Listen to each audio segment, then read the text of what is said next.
What's going on, everyone? We got a 2024-25 Hyundai Kona key fob here. I'm going to show you how to open it up if you want to replace your battery. This is one of the easiest key fobs to open, okay? So if we look on the left side here, there's a little slot right here, all right? And we're going to use a small flathead screwdriver. We're going to put it in here and we're going to give it a twist, okay? You can either go clockwise, counterclockwise, whatever. You can see how it cracks the remote open, okay? Then we can go with the side of it, just pop it open. Just be careful not to scratch the remote. Now that we have it open, what we want to do is we actually want to pull up on the circuit board past this rubber seal. Now if we look, the rubber seal sits higher to where we can't get this battery out. So we're just going to lift it a little bit like this, like that. All right, now we can slide this battery out through here. All right, so let me drop that real quick.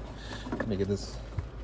It's a slippery guy. I don't recommend doing it in the car, but the battery size is a CR2450.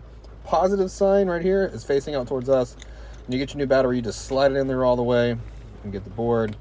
You need to get it down past this seal right here.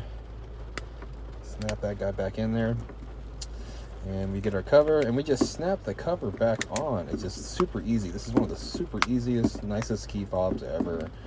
And we are all done. If you need a battery, check down in the description box. I have an Amazon link where you get the battery. And I hope the video was helpful, and if it was, appreciate it if you could hit that like button for me or leave me a comment if you could. And if you want to see more Hyundai content, please hit that subscribe button.